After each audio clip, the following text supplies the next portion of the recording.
I've been scuba diving before, and for me, scuba diving is like running with an ankle chain. Freediving is breath hold diving. It's any diving without compressed gas. So if you're not diving on scuba and you're underwater, you're freediving. Herbert is the world's greatest freediver ever, hands down. What's really extraordinary about Herbert is he's doing dives no one else has done before. So every dive he's done is the first time a human being has done it. I love swimming and diving, interacting with marine life. You're more than just a spectator, and it's just a world that opens up, and I wouldn't want to miss it.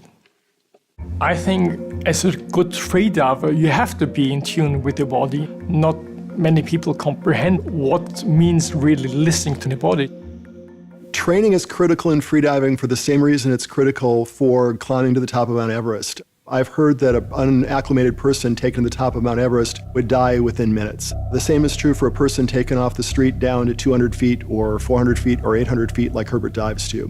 To be able to reach those altitudes or dive to those depths, you have to train your body and mind.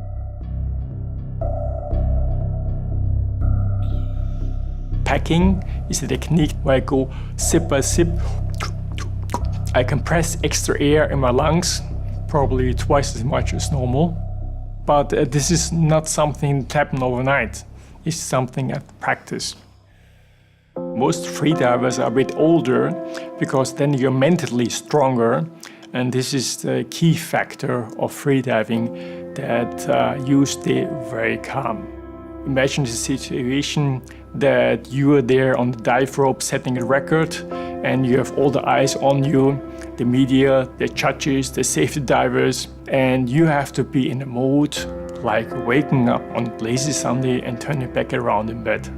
Because if you are not relaxed, really relaxed, you need so much more oxygen, so you can't dive at all.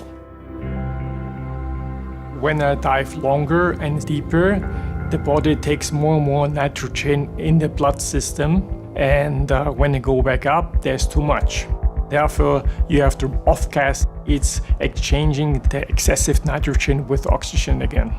If you don't do that, eventually you will get decompression sickness. Decompression sickness is serious, especially in freediving, and it's basically air bubbles going to places they shouldn't go, which is basically the heart or the brain, and it tends to show itself as stroke-like symptoms. And this can be a very minor thing, or it can be a few major things, which happened to me in the last No Limit dive.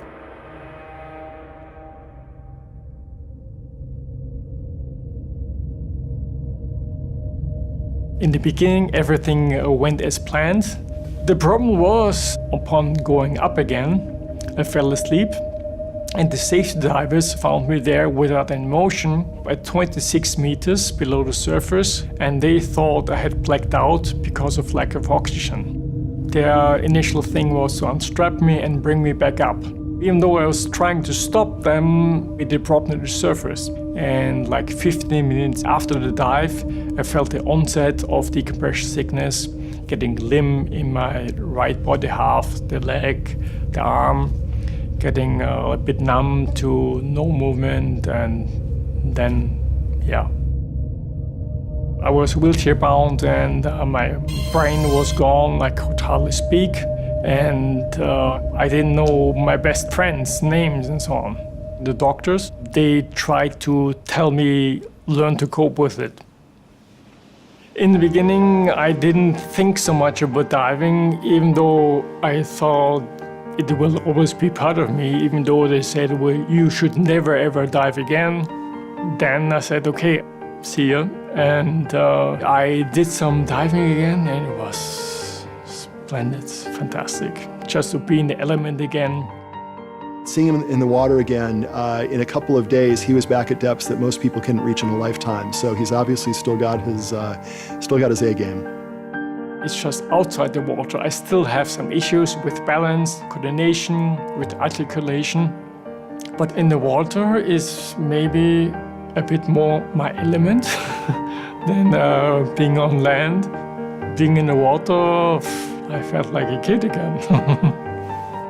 Even though I didn't compete again, I was back to where I was before. I confirmed to myself I can do it, and that was enough. Herbert's just different because he's pushed the limits further than anyone else has, and showing that the human body is capable, if properly trained, and if you're strong enough mentally to do these extraordinary things.